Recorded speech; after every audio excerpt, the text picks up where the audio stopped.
Dear friend, मैं सुमन और स्वागत करती हूँ आपका अपने चैनल आपकी सहेली सुमन में। फ्रेंड्स, आज की वीडियो में हम बात करेंगे जल्दी प्रेग्नेंट होने के लिए क्या करना चाहिए और गर्भ जल्दी कैसे ठहरता है। अगर आप मुझसे ये पूछे कि सही समय क्या है एक महिला के गर्भ धारण करने का, तो वो सही टाइम है। आपको पता होना चाहिए कि आपके अंदर अंडा बन के कब बाहर निकलता है। आप संबंध तो बना रहे हैं बट फिर भी आप प्रेग्नेंट नहीं हो पा रहे हैं क्योंकि आप सही टाइम पर संबंध नहीं बना रहे हैं। और वो सही टाइम है ओव्यूलेशन डे, जिस दिन आपका अंडा आपके पास होता है। अगर आप प्रेगनेंसी के लिए प्लान कर रही है तो सबसे पहले महिला को अपना ओव्यूलेशन डे निकालना है और फिर अपने पार्टनर के साथ में संबंध बनाना है। अगर आपको ये नहीं पता कि ओव्यूलेशन डे क्या होता है तो मैं आपको बता दूं कि ओव्यूलेशन डे उस दिन को कहते हैं जिस दिन महिला की ओवरी में से अंडा बाहर निकलता है। और महीने यानी पूरी पीरियड साइकिल में बस एक ही बार ओव्यूलेशन डे आता है, मतलब महीने में बस एक ही दिन महिला का अंडा महिला के पास होता है। तो महिला को प्रेग्नेंट होने के लिए अंडा और शुक्राणु का मिलन होना बहुत जरूरी होता है। तो चलो सबसे पहले मैं आप लोगों को अंडा निकलने वाले दिन को कैसे कैलकुलेट करना है वो सिखाती हूँ।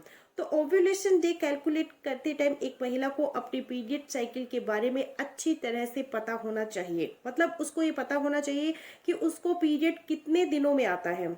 बहुत सारी महिलाएं अपनी पीरियड साइकिल लेंथ गलत तरीके से कैलकुलेट करती हैं। तो पहले मैं आपको बताती हूँ कि आपको अपनी पीरियड साइकिल कैसे कैलकुलेट करनी है। जैसे मान लीजिए आपको पहला पीरियड 28 अक्टूबर को आया है और दूसरा पीरियड यानी अगला पीरियड आपको 27 नवंबर को आया है। तो इस केस में आपकी पीरियड साइकिल हुई 31 दिन की।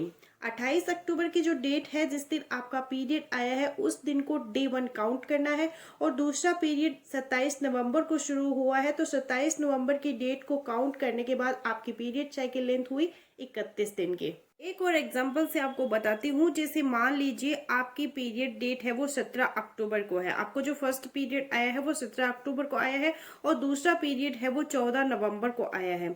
तो इसमें आपकी पीरियड साइकिल लेंथ हुई 29 डेज की, मतलब दो पीरियड के बीच जितने भी दिनों का गैप होता है उतने ही दिनों की पीरियड साइकिल लेंथ होती है।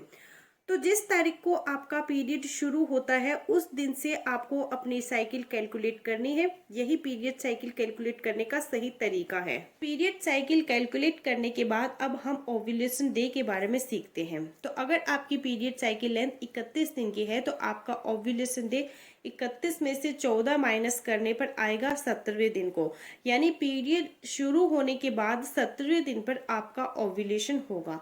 और अगर आपकी पीरियड साइकिल लेंथ 28 दिन की है तो 28 में से 14 माइनस करने पर आएगा 14, यानी पीरियड शुरू होने के बाद 14वें दिन पर आपका ओव्यूलेशन होगा। और अगर आपकी पीरियड साइकिल 30 दिन की है तो 30 में से 14 माइनस करने पर आएगा 16, तो पीरियड शुरू होने के 16वें दिन पर आपका ओव्यूलेशन होगा। तो इस तरह से पहले आपको अपनी पीरियड साइकिल लेंथ निकालनी है और उसके बाद जितने भी दिन की आपकी पीरियड साइकिल है उसमें से आपको 14 माइनस करके अपने ओव्यूलेशन डे के बारे में पता कर लेना है। क्योंकि किसी भी महिला की चाहे कितने भी दिनों की पीरियड साइकिल है उसमें एक चीज फिक्स होती है कि जो आपका पीरियड आता है उससे करीब 14 दिन पहले आपका ओव्यूलेशन होता है। तो आप जल्दी प्रेग्नेंट होना चाहते हैं तो महिला को पता होना चाहिए कि उसका अंडा किस दिन ओवरी से बाहर निकलता है। जब फीमेल बॉडी में एग मेच्योर हो जाता है और मेच्योर होकर जब वो निकलता है तो फैलोपियन ट्यूब उसको अपने अंदर खींच लेती है। ये एग आपकी फैलोपियन ट्यूब में सिर्फ 24 घंटे तक जिंदा रहता है, मगर यहीं पर स्पर्म फैलोपियन ट्यूब में 5 से 7 दिन तक जिंदा रहता है। तो इसलिए महिला और पुरुष दोनों को ओव्यूलेशन डे से 3 से 4 दिन पहले से लेकर ओव्यूलेशन डे के एक दिन बाद तक हर रोज इंटरकोर्स करना चाहिए। जैसे 30 दिन की आपकी पीरियड साइकिल में कंसीव करने के जो बेस्ट दिन है, मतलब 16वें दिन पर आपका ओव्यूलेशन होगा और आपके कंसीव करने के सबसे अच्छे दिन 12, 13, 14, 15 और 16वें दिन और 17वें दिन पर आपको हर रोज संबंध बनाना है। तो गाइस बस यही था मेरा आज का वीडियो। मैं आशा करूंगी मेरा आज का वीडियो आप लोगों के लिए यूजफुल रहे। सो मिलती हूँ नेक्स्ट वीडियो में, तब तक के लिए बाय।